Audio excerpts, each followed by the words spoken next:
황금 같은 구절입니다. 아마 이미 암송하고 계시는 분들도 없잖아 있을 줄 압니다.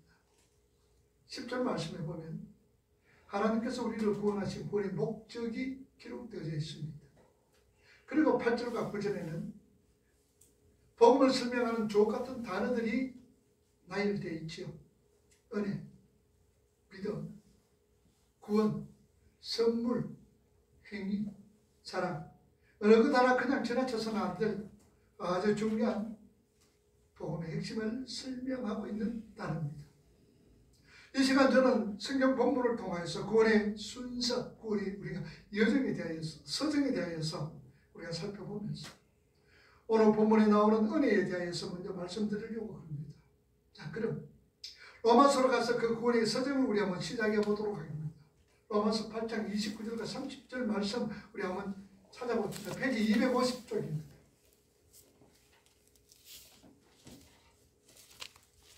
로마서 아주 구원의 서정에 의해서 중요하기 때문에 로마서 8장 29절과 30절 신약성경 250쪽이 됩니다.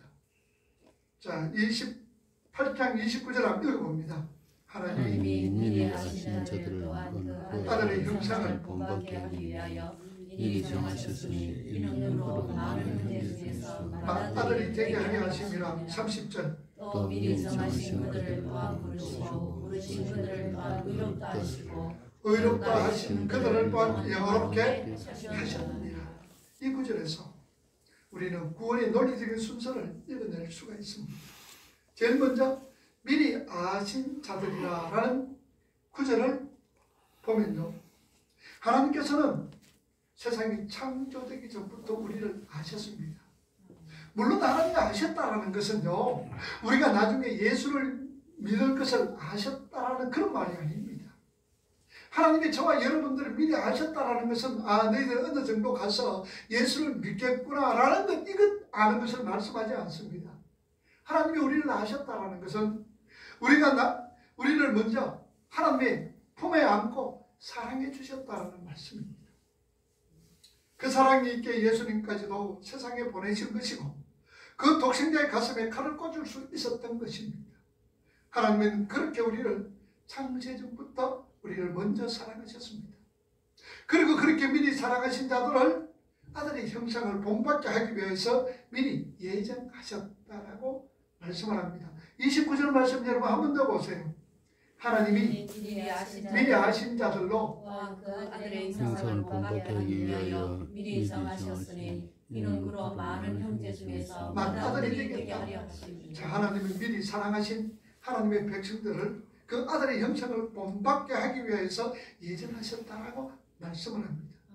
하나님께서 예정을 하셨다라는 것은요, 우리에게서 어떤 구원의 조건이나 근거를 일체 요하지를 않고 하나님께서 구원할 백성들을 미리 사랑하시고 미리 정하셔서 계획을 세우시고 그리고 건지셨다라는 말씀입니다. 그래서 아담인크 목사님은요, 그런 하나님의 예정과 하나님의 어떤 주권을 인정하지 않는 사람들을 가리켜서 신성모독죄다, 신성모독죄를 저지른 사람이다라고 그렇게 아담인크 목사님은 말씀을 했었습니다. 하나님은 어떤 계획을 하시고 그것을 완성해 내시는데 절대로 실패할 수가 없습니다. 실수하지 않습니다. 그러므로 우리가 하나님께 예정되었다는 것은 우리 예정되자 중에서 이 인생 살아가는 동안 아무리 악하고 더러운 것에 빠져 있는 자라 할지라도 하나님께서는 때려서라도 완성시켜서 천국으로 데리고 가시는 겁니다. 구원받은 우리 믿음의 성도들 이 세상에서 아무리 어떤 모양으로든지 살아간다 할지라도 하나님께서는 끝까지 우리를 책임져 주시고 때려서라도 천국 백성으로 삼으시고 천국으로 데리고 가신다라는 말씀입니다. 우리는 죽는 날까지 죄와 싸우는 겁니다. 그렇지만 자주 실패하고 또 넘어지고 실수합니다. 그러나 구원받은 이후에 그러한 죄는 더 이상 우리를 정죄할 수가 없습니다.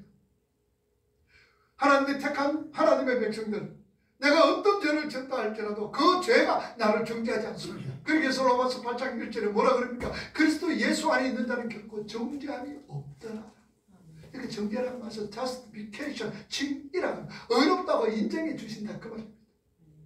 어떤 죄를 짓는다 할지라도 하나님은 우리를 의롭다고 인정해 주시는 거예요. 우리가 이 땅에 짓는 죄, 우리의 구원을 막을 수 있는 것이라면 예수님의 십자가 불완전하다 그 말입니다. 만약 내가 이러이러한 죄를 지었는데 이런 죄 때문에 내가 천국을 가지 못한다면 예수님의 십자가가 불완전한 거예요. 그러나 오늘 저와 여러분, 예수님의 십자가는 결코 불완전하지는 않습니다. 오늘 저와 여러분들이 어떤 죄를 할지라도 십자가에서 다 소멸되어졌음을 믿으시기 바랍니다. 아멘. 흔들리지 마세요. 우리가 이 구속, 이 구원에 대해서 우리가 흔들리면 신앙생활 제대로 할 수가 없습니다. 우리 예수님은 오늘 저와 여러분들의 어떤 죄, 지금까지 지었던 죄, 앞으로 지었던 죄, 이 모든 죄를 다 감수시고 다 아픔이 않으시고 십자가에서 돌아가 해결하시 주셨습니다. 하나님은요, 우리 사람을 창조하셨습니다. 그럴 때 하나님은 복을 주셨지요. 이 복은 인간이 최선의 행복을 누리는데 더 꼭 필요한 하나님의 생명력을 말씀을 하고 있습니다. 그래서 여러분 복 받았다 그러지요. 복 받아라, 복 받았다. 우리는 복 받은 자예요. 하나님이 우리에게 주시는 건 생명력, 영생이 우리에게는 복이다라는 말씀입니다. 그런데 그 복은요, 하나님과 인간이 바른 관계에 있을 때만 가능합니다. 하나님과 관계가 바로 맺어질 때만이 가능하다라는 말씀이죠. 그런데 인간이 그 관계를 저버리고 타락을 해버렸죠. 인간은 복을 잃어버렸고 스스로 자신들의 행복해지기 위하여서 영혼을 살기 위하여서 만들기를 시작을 합니다. 인간이 자신의 행복을 만들어내기 위하여서, 다시 말하면 자신을 구원하기 위한 택한 두 가지 체계가 있습니다. 그 첫 번째 체계가 지식의 체계입니다. 인간은 자신들의 머리를 이용해서 문명을 만들었습니다. 성을 쌓았습니다. 법도 만들었습니다. 제도도 만들었죠. 인간 안에는 아직 구조적인 의미의 하나님의 형상이 남아있기 때문에 인간들은 자신들을 위하여서, 우리 사람들은 내 자신을 위하여서 물질 문명을 발달시킵니다. 과학을 발달시킵니다. 삶이 편리해졌지요. 과학이 발달됨으로 인하여서. 인간은 그것이 행복한 줄 알았습니다. 자, 그런데 그렇게 인간의 행복을 위해 발달시킨 인간의 어떤 기술, 지식이 서로를 죽이는 전쟁에 제일 유용하게 쓰였다는 사실입니다. 그래서 인간은 아차 싶었습니다. 과학과 기술만 추구해보니 이런 결과가 있구나. 인간 자체를 교육하고 계몽하자. 그러면 그런 일이 없을 거야. 싸우고 찢고 볶아하는 것이 없을 거야. 교육만 잘 되면 인간은 확신했습니다. 그래서 교육과 계몽이 살기 좋은 세상을 분명히 만들어낼 수 있을 것이라 생각을 했지요. 그렇게 해서 교육이 발달되었습니다. 그런데 인간은 더욱더 악해졌습니다. 세계 1차 대전, 2차 대전, 이 양대 세계 대전을 치른 사람들은 교육과 계몽이 절대 인간을 선하게 만들 수 없다는 것을 알게 되었습니다. 뿐만 아니라 이제는 천년만년 무너졌습니다. 자식이 아버지를 전부 살해합니다. 남편의 아내가 남편을, 또한 아버지가 딸을 난자합니다. 아들이 어머니가 자신을 불편해한다고 망치로 때려 죽입니다. 이런 사건들이 종종 지금 일어나고 있습니다. 인간들이 발전해온 물질 문명은 인간의 가치관을 아예 바꿔버렸습니다. 그래서 이제는 돈이 최고라. 돈을 많이 버는 직업이 최고입니다. 옛날에는 천하게 여겼던 그 직업이, 요새는 돈만 많이 버리면은 이것이 이제는 무조건 좋은 겁니다. 그래서 사람들은 돈만 많으면은 성공했다 그러고 그 사람들에게 그냥 존경을 하고 있습니다. 그 사람을 사람 대접합니다. 이제는 물질이 인간을 죽어버립니다. 오늘 저와 여러분들이 살아가는 이 세상은 물질 만능주의로 지금 바꿔져 가고 있습니다. 그래서 돈 몇만 원에 사람을 죽여버리는 겁니다. 죄인들은요, 그런 불합리를 어떻게 바로 잡아보려고 공산주의라는 것을 만들어냈습니다. 그래서 공산주의가 뭡니까 여러분들? 공산주의가 생겼는 것은 사도행전 2장에 우리 초대교회에서 서로 참 자기 것을 가져와서 필요한 사람이 가지고 가는 것, 그래서 서로 또 참 좋아하고 행복해하는 것, 이거 얼마나 좋습니까? 이 생각을 가지고 공산주의가 만들어졌습니다. 모두가 함께 일을 하고 함께 공평하게 나누자라는 거지요. 그런데 이런 어떤 공산주의 이데올로기에는 수많은 사람들 목숨만 앗아갔지 아무리 소득 없이 80년 만에 망했습니다. 그리고 동유럽이 러시아를 중심으로 소련을 중심으로 해서 동유럽 국가가 전부 다 사회주의 공산국가였습니다. 그 동서 베를린에서 이 동독 서독이 동독이 무너져 버렸죠. 서독으로 흡수돼 버렸습니다. 그리고 그 외에 폴란드라든지 체코슬로바키아라든지 이런 모든 나라가 다 무너져 버렸습니다. 소련도 붕괴돼 버렸죠. 소련 통해서 러시아라든지 카자흐스탄, 키르기스탄 여러 국가로 나누어져 버렸습니다. 유독 인디아는 물론 사회주의 변함은 없습니다만 중국의 사회주의 그리고 유독 가장 독한 이거는 돌연변이입니다. 이 북한의 이 공산주의 돌연변입니다. 돌연변.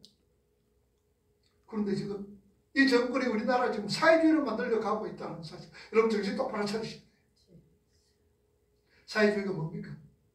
사회주의는 많은 사람 있는 사람들 끄집어내가지고 없는 사람 좀 나눠주면 공평하게 살고 나라가 배급주의하면서 배급 주면서 살아가고 나라의 통제 속에 있기를 원하는 것. 그게 사회주의. 그래서 지금 재벌가들 우리나라에서 일하기가 얼마나 힘든지 모릅니다. 이런 공산주의 이데올로기가 80%다 망하여버렸다는 사실입니다. 실패하고야 말았습니다. 이러한 인간의 지식 체계는요, 신의 도움이 필요 없고 자기들끼리 한번 해보겠다는 겁니다. 그러나 모든 것이 다 실패로 끝나버렸습니다. 자, 그런데 더 나쁜 시도가 있습니다. 그것이 바로 선행체계라는 것입니다. 이것은 그나마 신의 존재를 두려워하는 데서 나오는 겁니다. 어떤 신인지 모르지만 그 신이 존재하면 그 신에게 다가가기 위해서 그 신에게 잘 보여야 한다는 겁니다. 그래서 그 신에게 다가가기 위하여 다리를 만들기 시작한 겁니다. 그 신의 여러 가지 이름으로 불려집니다. 알라라도 불려지기도 하고 비슈너라도 불려지기도 하고 하나님이라고 불러지기도 하고 또 숟가락으로도 불려지기도 합니다. 그들은 그 신에게 잘 보이기 위해서 자식도 재단에서 태워버립니다. 유대교인들처럼 자기들이 부르시는 신이 시키는 것을 최선을 다해 지키려고 노력해보고 있습니다. 이슬람처럼 그들은 어깨에 두 천사가 있어서 하나는 악을 계수하고 하나는 선을 계수하는 천사가 그 사람 어깨에 딱 있습니다. 그래서 나중에 합산해서 선이 더 많으면은 그 사람들은 알라신에게로 가고 악이 더 많으면은 지옥에 간다고 해서 이런 악몽을 선을 해가고 있는 거예요. 그 사람들이. 그래서 가장 선한 일은 무엇이냐? 성전. 성전은 이 종교 싸움에서 자기가 순교를 하면은 그게 가장 큰 선이에요. 그래서 그들은 이 극락 천국에 간다고 믿고 있다는 사실입니다. 불교처럼 자기가 저지른 죄를 덕을 쌓아 상쇄시키겠다고 노력하는 것, 스스로 깨달음을 얻어 윤회에서 탈출하겠다고 고행과 수도를 하기도 합니다. 참 고행과 수도에 대해서는 우리가 성철성대를 얼마나 잘합니까? 참 성철성 그 사람이 18년 동안 이 덩어리 한 번 땅에 대지 않고 수도했던 사람입니다. 사람들에게 오면은 가져오지 못하고 천정만 맞춰가면서 그 자리에 앉아서 수도했던 사람입니다. 그분이 마지막 죽으면서 남겼던 임종계가 뭐지 알죠? 생평귀가 남녀곤이라 미천저 과수미라 하람합이 한만단이라 일륜통 쾌백산이라. 사람은 죽을 때 진실합니다. 그래서 우리가 세상 일에 보면서 엉뚱한 짓을 하고 아니면 옛날보다도 다른 짓 하는 사람은 뭐라고 죽을 때 다 됐다라고 얘기하지. 여러분 죽을 때 진실합니다. 그래서 생평규강 남녀군이라 내 평생 살아가면서 많은 남자와 여자를 속였다. 미천제 과수미라 그 죄가 수미산을 넘는다. 하람합이 한만단이라 내가 산처럼 무한 지옥에 떨어지니 그 안이 천간에 망갈라가구나. 일륜통 쾌백산이라. 이제는 해가 하나의 붉은 수레바퀴를 해서 서산을 넘는다. 1993년 11월 3일날 살짝 여기에 이 중앙지에 실렸던 성철성의 임종기 사는 살이요 물은 물이다. 돌을 그렇게 닦았던 수행을 했던 사람 분이기 때문에 사는 산이요 물은 물이다 그러면 대단한 것 같아도 여러분들 사는 산이고 물은 물이지 뭡니까? 산이 물이 될 수가 없고 물이 산이 될 수가 없는 거예요. 이처럼 그들은 스스로 깨달음을 얻기 위해서 윤회를 탈출하기 위해 하겠다고 고행과 수도를 하고 있습니다. 그러나 이렇게 인간은 스스로 행복에 도달하기 위해 종교라는 이름으로 노력하기를 시작했어요. 하나님은 그것을 악이라고 그러는 거예요. 성경은 그것을 악이라고 부릅니다. 그래서 바리새인들이 독사의 자식이라고 욕을 얻어먹은 거예요. 내 스스로 노력을 해서 힘을 얻은 내 스스로 노력을 해서 이 율법을 다 지켜서 천국 가겠다는 그 스스로의 노력. 그러니까 예수님께서 그들은 이 독사 새끼들하고 욕을 버지기로 했던 것을 우리는 성경을 통해서 알 수가 있습니다. 하나님은요, 창세전에 예정된 하나님의 백성들에게 하나님의 주시는 복을 회복시켜 주어서 하나님의 백성으로 만들어가는 거지요. 우리의 열심을 바탕으로 사다리를 만들어서 하나님께로 오라고 하나님이 그렇게 말씀하시지 않았습니다. 이 모든 인간의 시도, 선행체계, 지식체계, 성경을 모두 알기라고 얘기하는 거예요. 하나님의 은혜에 어떤 것을 보태려고 하는 그 모든 시도는 악마의 생각입니다. 오늘 우리 인생들의 구원, 오늘 저와 여러분들의 구원은요, 하나님께서 시작하셨고 하나님께서 이끌어 가시고 하나님께서 마치시는 것을 믿으시기 바랍니다. 하나님이 저와 여러분들의 구원을 시작한 거예요. 이끌어 가시는 거예요. 결국은 완성시키십니다. 인간의 어떤 노력도 인간의 자신들을 구원할 수가 없습니다. 하나님이 미리 사랑하시고 미리 예정하시고 영원롭게 만드시기까지 전부 하나님이 주권으로 이루시는 거예요. 그리고 구원을 받는 자들은 아주 자연스럽게 기쁘게 하나님의 자녀의 신분으로 변해가게 되어지는 겁니다. 그들에게는 억지가 아닌 자발적인 노력이 나오게 되어지는 거예요. 그래서 구원의 은혜에 너무나 감사합니다. 하나님께서 나를 구원해 주신 거 너무나 감사합니다. 그래서 하나님, 내가 이렇게 하겠습니다. 어제도 우리 학생 만나서 얘기를 하는데, 목사님, 남편이요, 죽을 병에 걸렸는데 기도해서 나왔어요. 죽을 병에 걸렸는데 기도해서 나왔는데, 그래서 내가 너무 감사해가지고 하나님, 내 주일날 한 끼는 꼭 금식하겠습니다 라고 하나님 앞에 서문했습니다. 이거 맞아요 안 맞아요? 잘했다. 그런데요, 서문하고 하다 보니까 주일날 아침 한 끼 안 먹는 게 얼마나 힘드는지 모르겠습니다. 그래요. 그러니까 이거 할아야 되나 말아야 되나? 목사님 어떤 건 좋으십니까? 여러분 어떻게 해야 되겠어요? 먹어야 돼. 그래서 그게 얽매이지 마라. 그런데 왜 서문은 맞다. 왜냐? 내가 이거 하나님 해주시면 내가 이렇게 하겠습니다가 아니고, 내 남편을 하나님 죽을 병에서 고쳐주셔서 너무 감사해서 내가 이렇습니다. 그렇게 서문했다는 거죠. 그런 서문 맞습니다. 지켜야 됩니다. 그런데 드시고 싶으면 드세요. 그런데 차이가 뭐 있느냐? 한 끼 금식하고 있으면 기쁨이 더 있을 겁니다. 즐거움이 더 있을 겁니다. 더 행복할 겁니다. 더 감사가 넘칠 겁니다. 그랬더니 그거는 맞습니다, 목사님 라고 얘기를 하더라. 여러분, 서문은 뭐예요? 하나님, 너무너무나 감사합니다. 죄와 허물로 죽었던 나를 살려주신 거 감사합니다. 그래서 내가 헌신합니다. 그래서 내가 봉사합니다. 그래서 내가 하나님 앞에 찬양합니다. 이게 서문입니다. 이 서문은요, 하면 할수록 더 기쁨이 있습니다. 하면 할수록 그 하나님의 은혜가 더 샘솟듯이 솟아나게 되어집니다.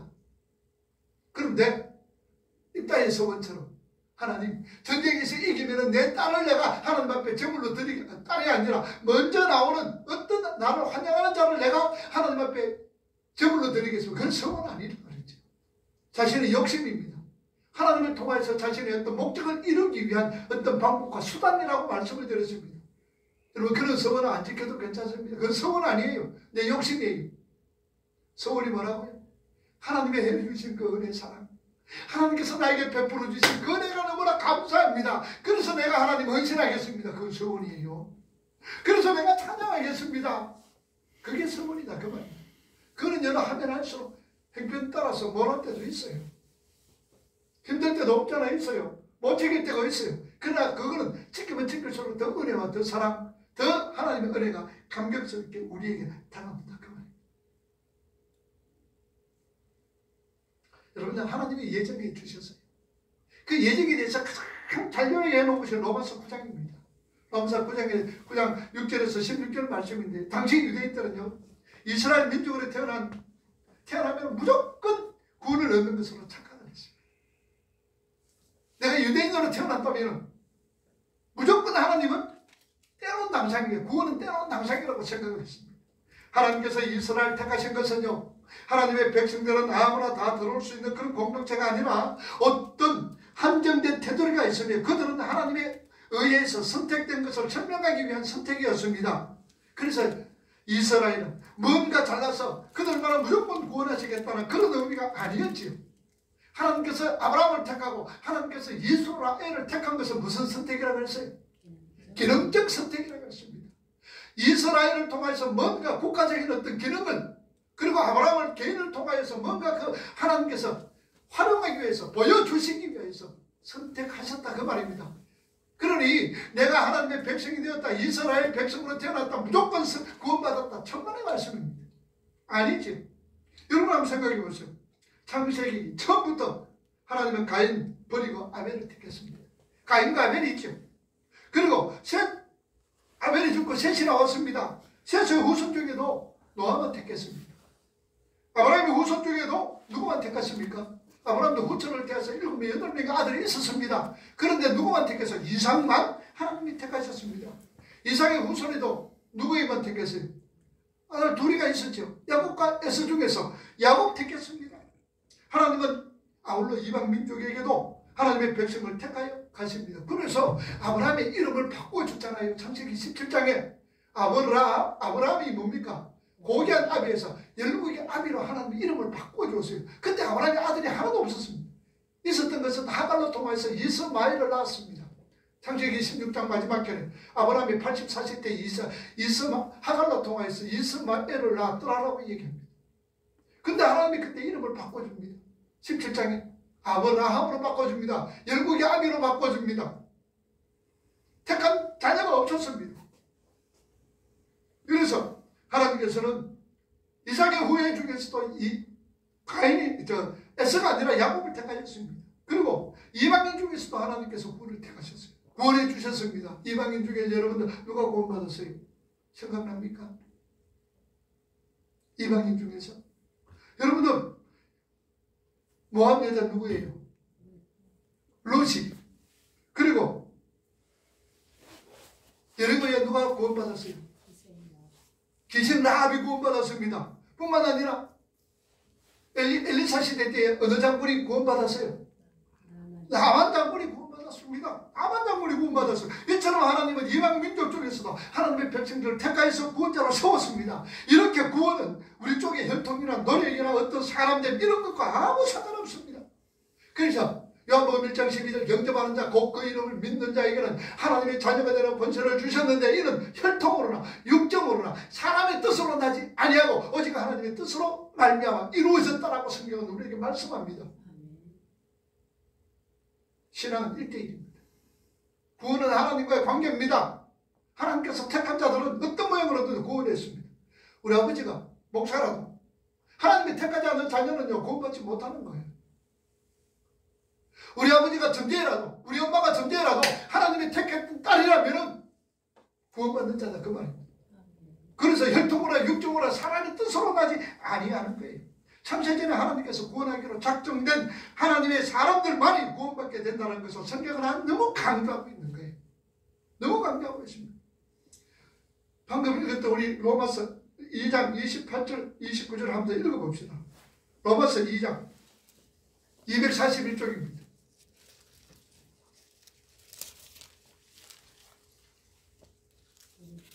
자, 로마서 2장 28절과 29절 241쪽 신약성경 읽어봅니다. 그 모양으로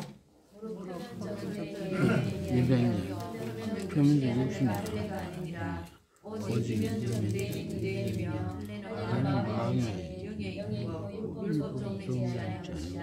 그 칭찬이 사람에게서 나요 하나님에게서 칭찬을 받는다. 자, 하나 더 찾아봅시다. 창세기 21장 12절 구약성경 26조 구약성경 창세기 21장 12절 읽어봅니다.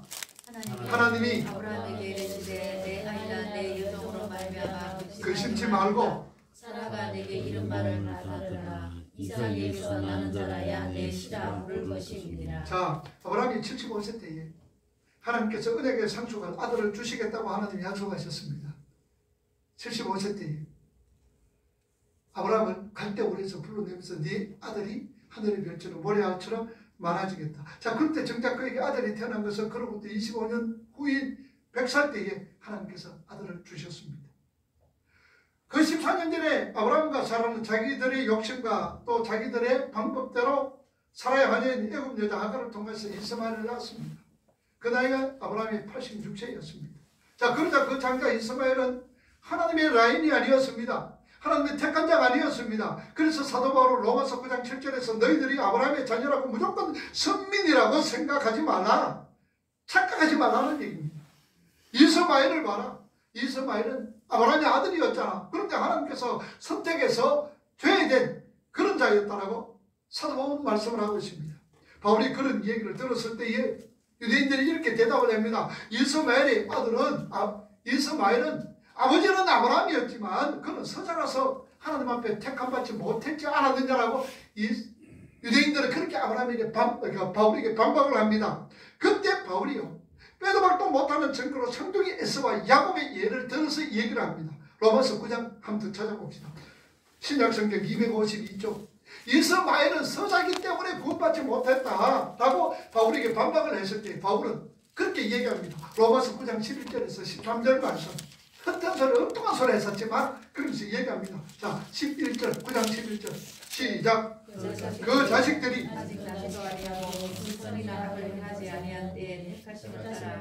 그런 하나님의 뜻이 오직 부르시는 그에게로 말미암아 쓰게 하려 하사 12절 누가에게 이르시되 큰 자가 어린 자를 섬기라 하셨나니 기록된 바 내가 야곱을 사랑하고 에서는 미워하였다 하신가 같으니라. 자, 애가 나오지도 않았지만 나는 야곱은 사랑하고 에서를 미워했다라고 얘기해요. 이것은요 이 13절 말씀은 창세기 25장 23절과 말라기 1장 2절과 3절을 인용한 말씀이에요. 그걸 한번 찾아봅시다. 우리 창세기 25장 23절 구약성경 34쪽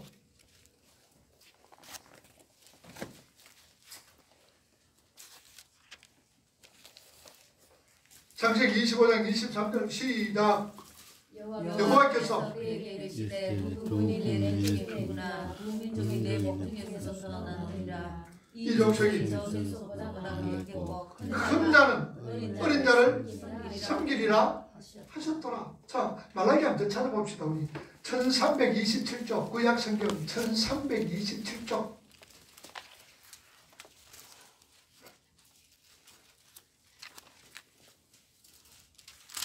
말라기는 예수님 오시기 전에 400년 전에 활동했던 선지자입니다. 그 선지자가 뭐라고 얘기하는가 봅시다. 말라기 1장 2절에서 3절 시작. 여호와께서 가라사대 사랑하여 노라 하나 너희는 이르시기를 주께서 어떻게 우리를 사랑하셨나이까 하는도다. 나 여호와가 말하노라 에서는 그러나 내가 야곱은 사랑하였고 3절 그의 사람을 광야의 신앙에게 넘겼느니라. 그들은 아직 나지도 않고 무슨 선이나 악을 행하지도 않았을 때에 이미 구원이 뭡니까? 결정됐어요 안 됐어요? 결정된 거예요. 결정됐다는 말입니다. 야곱과 에서는 어머니 뱃속에 들어있기 전에 들어서기도 전에 뭐라 해요? 창세전에 하나님께서 하나님의 의의 선택과 유기가 결정되었습니다. 야곱은 뭐하고 선택되었고 에서는 유기되었다는 말씀입니다. 이렇게 선택은 모든 피조물이 창조되기 전은 창세전에 이미 있었던 거지요. 그래서 하나님께서 깊으신 뜻에 의해서 창세전에 우리를 선택했다라고 그러죠. 그러면 하나님의 선택이 사람이 있으면은 선택하신 사람이 있으면은 하나님께서 버리시기로 하신 사람들도 있습니다. 그렇지요? 그러니까 이걸 갖다 우리가 신학적으로 뭐냐 한번 따라해 봅시다. 이중 예정. 이중 예정. 이중 예정이 뭐냐? 하나는 왜 뜨고 선택하고 하나는 버린 유기되는 것을 이건 이중 예정이라 그러는 거예요. 선택과 예정은 인간의 전적인 타락을 전제로 하여 이해할 수가 있습니다. 인간은 똑같은 전적 타락인 거예요. 그래서 2장 1절에 뭐라고 했습니까? 허물과 죄로 죽었던 너희들이다라는 얘기. 이게 전제가 되어져야 되는 거예요. 전제. 그러면 죄와 허물로 죽었던 우리 모든 인생들은 다 어디 간다는 얘기예요. 어디 가는 거예요? 지옥 간다는 얘기예요. 하나님의 은혜가 없으면 모두가 인생의 모두는 지옥 간다는 얘기예요. 지옥 간다는 얘기예요. 그래서 로마서 1장에서 3장까지 해서 모든 사람이 하나님을 떠나서 타락의 길을 걸었다고 얘기합니다. 의인은 음란에 하나도 없다고 그랬어요. 모든 사람이 죄를 지었으면 하나님의 영광에 이르지 못했다고 얘기합니다. 그것이 이것이 죄와 허물로 죽었던 너희들이라고 성경은 또 표현을 하고 있습니다. 죄의 삭은 사망이요, 하나님의 은사를 그리스도 예수 우리 주 안에서 영생이라고 말씀을 합니다. 죄의 삭은 사망이에요. 그러니 모든 인생은 죄와 허물로 죽었던 너희들, 모든 인생은 지옥 가는 인생이에요. 이것이 전제가 되어져야 됩니다. 예정과 선택은. 모든 사람들은 다 죄입니다. 허물과 죄로 죽었다. 그래서 결과는 지옥이다라는 것. 이것이 전제가 되어져야 이해가 되어진다라는 사실입니다. 다 죽었어요. 지옥까지. 그런데 하나님이 찾아오셔가지고 그 중에서 지옥 갈 사람 몇몇을 하나님께서 어떤 자를 구원해 주시는 거예요. 아브라함, 이삭, 셋, 야곱, 요셉이, 그리고 누구? 오늘 우리 선우 권사님, 우리 허집사님, 주권사님, 우리 최집사님, 우리 김집사님, 방집사님, 내 주목사, 또 우리 정집사님, 우리 김권사님, 또 김삼, 모든 사람이 죽은 거예요. 다 죽었어요. 그런데 하나님께서 오늘 방금 불렀던 그분들은 다 택하신 거예요. 하나님이 선택하신 거예요. 다 죽었지만 그 가운데서 어떤 사람을 구원하시고 어떤 사람은 멸망 속에 두시게 버려둔 거예요. 하나님은 모든 자들에게 손을 벌리시고 부르셨습니다. 그러나 그 하나님의 은혜를 입은 자가 아니면 기가 막혀서 절대로 하나님 부르심을 들을 수가 있다 없다? 없어요. 그래서 요한 계시록이 뭡니까? 귀 있는 자는, 귀 없는 사람은 어디 있습니까? 귀 있는 자는 누구에게? 성령이 누구에게? 교회란 말은 우리 성도들에게 하는 말씀이에요. 귀 있는 자는 성령이 우리 성도들에게 하시는 말씀을 말하라. 들어오라. 그러니 하나님의 택한 백성 아니면 복음을 들을 수가 없어요. 하나님의 택한 백성이 아니면요, 예수님에 대해서 그렇게 별로 심상찮게 생각해요. 근데 우리는 어떻습니까? 예수님 십자가 생각은 가슴이 몇 마리인가 난리가 주님 돌아가셨구나. 이벌레 같은 난리가 주님 돌아가셨어요. 정말로 감사합니다. 십자가 생각하면 눈물이 납니다. 그렇죠? 십자가 생각하면 가슴이 뭉클해집니다. 웬 은혜가 웬 사랑입니까? 죄와 허물로 죽은 나를 살려주신 거 감사합니다. 이래 되죠. 이래 되죠. 그래서 십자가 생각할 때 무한 영광이네. 귀가 열려지고 주님 음성이 들려지게 됩니다. 하나님의 은혜에 감사하게 됩니다. 감격해지는 거예요. 그거는 내가 구원받았다는 증거인 거예요. 하나님이 택하셨다는 증거예요. 자, 일찍이 주님의 부르심을 듣고 하나님께로 돌아오는 것이 이사야에서 정확하게 설명해 주고 있습니다. 여러분 이사야 65장 1절에서 6절 찾아보세요. 1046쪽입니다. 구약성경 1046쪽. 이사야서는 예수님 오시기 전에 700년 전에 활동했던 선지자입니다. 이사야라든지 미가라든지 여러분들은 다 예수님 오시기 700년, 50년, 750년 전에 활동했던 선지자입니다. 이사야 65장 1절에서 1046쪽. 자, 읽어봅니다. 나는 나를 구하지 아니하는 자에게 물음을 받았으며 나를 찾지 아니하는 자에게 찾아다니었으며 내 이름을 부르지 아니하는 나라에 내가 여기 있노라. 내가 여기 있노라 하였노라. 2절. 내가 종이 손을 펴서 옳지 않는 길을 걸어가는, 자, 자기 생각을 따라 옳지 않는 길을 걸어가는 폐역한 백성들을 하나님이 원하니 불렀나니. 3절. 동산에서 제사하며 벽돌 위에서 분양하며 내 앞에서 항상 내 노를 일으키는 백성이라.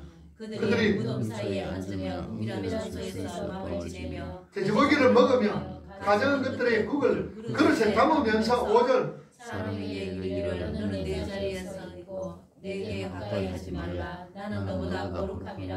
하나님이 이런 자를 내 후에 여기어 종일 타는 불의로다. 6절. 보라, 이것이 내 앞에 기록되었으니 내가 잠잠하지 아니하고 반드시 보호하되 그들의 품에 보호하리라. 그들의 품에 보호하겠다. 하나님께서요 계속해서 손을 벌리고 죄인들을 부르셨다는 거지요. 그러나 아무도 돌아보지 않습니다. 그들을 다 버려도 됩니다. 아무도 돌아보지 않으니까요. 그런데 하나님께서 그 중에 몇 사람을 하나님의 긍휼이 풍성함으로 불러내셨습니다. 그 불러내신 사람이 누구예요? 누구예요? 오늘 우리 자신이다. 오늘 우리 자신이. 그게 그러니까 하나님께서 뭡니까? 우리를 불러내는 거. 하나님 우리를 택하신 것, 그게 하나님 불입니까? 하나님의 어렵지 못한 행동입니까? 그게 뭡니까? 오늘 하나님께 부르심을 받은 자들은 본래 어떤 자들이었어요? 죽었던 자들이잖아요. 지옥 갈 자들이잖아요. 지옥 간 자들이잖아요. 그런데 하나님께서 지옥 간 자들을 갖다 이래 끄집어내가지고 하나님의 자녀로 삼아주시니 그게 불의한 겁니까? 아니지요. 은혜잖아요. 은혜잖아요. 그게 불공평합니까? 하나님은 불공평하다. 왜 어떤 사람을 끄집어내가지고 살려주고 어떤 사람은 왜 지옥 가도록 놔두느냐? 하나님 불공평하다. 불공평하다고 얘기할 수가 있습니까? 절대로 하나님은 불공평하지 않아요. 태어나면서 살아보고 말 것도 없이 인간은 모두가 하나님을 떠나서 죽은 자들이잖아요. 우리가 정말 죄의 무서움을 안다면요, 왜 하나님은 어떤 사람을 구원하시고 어떤 사람은 유기시키느냐, 이런 질문 자체가 할 수가 없다는 거예요. 죄의 무서움을 안다면. 그래서 로마서 9장에 다시 한번 보세요, 여러분. 15절 16절 252쪽. 이런 거는 유리사님 안 계시니까 이래 불편하지만 조금. 로마서 9장 15절과 16절 252쪽입니다. 읽어봅니다. 모세에게 이르시되, 자, 긍휼히 여길 자라 긍휼히 여기고 불쌍히 여기리라 하셨으니 16절 그런즉 원하는 자로 말미암음도 아니요 다른 박제를 하는 자로 말미암음도 아니요 오직 긍휼히 여기시는 하나님으로 통해서다, 그 말이죠. 그런데 이 말씀은요, 출애굽기에서 인용한 말씀입니다. 출애굽기에서 인용, 출애굽기 한번 찾아봅시다. 33장 19절 말씀, 페이지 134쪽입니다. 구약성경. 구약성경 134쪽. 출애굽기 33장 19절 시작. 여호와께서 가라사대 내가 내 모든 선한 것을 내 앞으로 지나가게 하고 여호와의 이름을 내 앞에서 구하리라. 나는 은혜 베풀 자에게 은혜를 주고 긍휼히 여길 자에게 긍휼을 베푸느니라. 아멘. 로마서 19장 15절 말씀과 16절 말씀. 그러니까 출애굽기 33장 18절 19절 말씀만 인용하셔요. 그래서 여러분 성경 몇 권이에요? 성경 몇 권입니까? 66권 아니에요? 맞죠? 그죠? 한 권이라는 의미가 뭐예요? 창세기부터 시작해서 요한계시록까지 전부 다 누구의 얘기다? 예수 십자가. 예수 십자가 얘기, 하나님의 은혜의 얘기예요. 그러니까 한 권인 거예요. 66권이라 그러면 뭐 지식적으로 66권이에요. 그래 우리 여러분들이 성경 한 권으로 봐요. 그래서 창세기 갔다가 요한계시록 갔다가 이사야 갔다가 또 마태 마고 사도행전 갔다가 로마서 갔다가 그러는 거예요. 네. 참으로 긍휼, 불쌍히 여김을 받아서 마땅히 우리가 당해야 될 그 형벌, 지옥의 형벌을 하나님께서 면해 주신 것을 하나님의 긍휼이라고 합니다. 그래서 자비, 긍휼. 그래서 여러분 자비, 긍휼은 이 말은요, 히브리 원문에 보면 어머니 자궁. 이 자궁을 긍휼, 자비라 그래요. 그러면은 어린애가 어머니 뱃속에 자궁 안에 10살 동안 있어야 살잖아요. 그거 없으면은 죽잖아요. 그게 긍휼이죠. 긍휼로 표현이 됐어요. 하나님이 긍휼히 여길 자 긍휼히 여기고 불쌍히 여길 자 불쌍히 여기고 은혜 베풀 자 은혜 베풀어 주신다. 그래서 예전에 우리 신앙에서 믿으러 주니 우리를 불쌍히 여겨 주옵소서라고 기도하잖아요. 하나님 우리를 긍휼히 여겨 주옵소서. 그런데 마태복음 보면 긍휼히 여기는 자가 복이 있나니 저희가 뭐하자?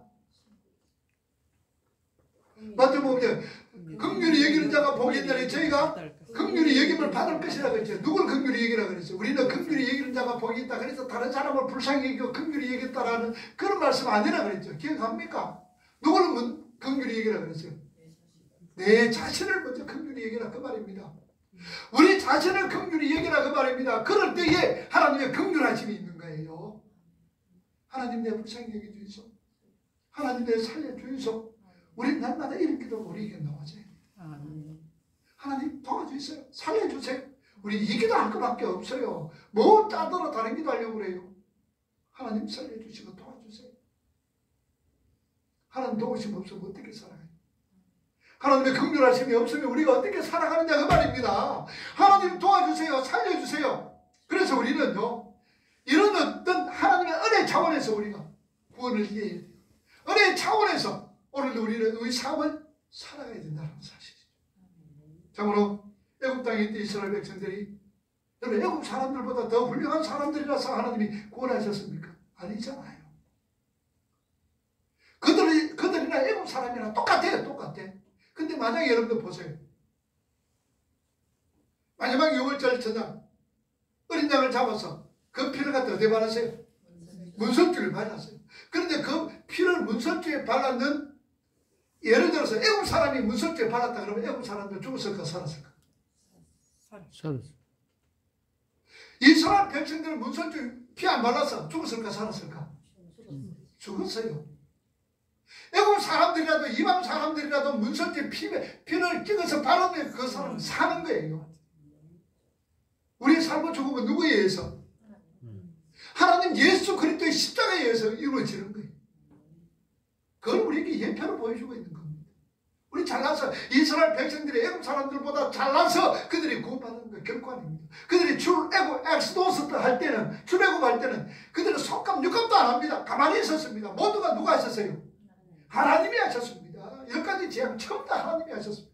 꼼짝 못하게 바로를 꼼짝 못하게 만드셨습니다. 하나님의 주권이고 능력입니다. 그 하나님의 주권과 크신 능력이 오늘 제 허물과 죄로 죽었던 저와 여러분들을 살리셨다 그 말입니다. 예수 그리스도를 부활케 하셨다 그 말입니다. 그래서 우리는 꼭 우리 믿음의 성도들, 왜 하나님이 나를 구원하셨는가? 알 수가 있어요. 하나님 왜 나를, 뭐 때문에 나를 구원하셨을까? 우리 그 이유 알까요? 뭘까요? 내가 뭐 때문에 구원받았어요? 우리가 뭐 잘나서 구원받은 거 아니잖아요. 모두가 누구의 은혜로? 하나님의 은혜로 구원받은 거. 하나님이 나를 왜 구원하셨을까? 내가 뭐 해가지고 구원받았을까? 우리 잘 몰라요. 근데 하나님의 은혜로 우리가 구원받았단 말이에요. 뭐 하기 위해서? 하나님께 뭐 우리 구원이 지난 시간에 우리 배웠죠. 살펴봤잖아요. 하나님께 우리 구원의 첫 번째 1차적인 목적이 뭐라 그랬어요? 1차적인 목적, 우리를 하나님께서 구원해 주신 1차적인 목적은 하나님의 의를 나타내기 위해서라 그랬잖아요. 그죠? 그러면 하나님의 의를 나타내, 하나님의 의가 뭐라 그랬어요? 하나님의 의가 어디에서 나타났어요?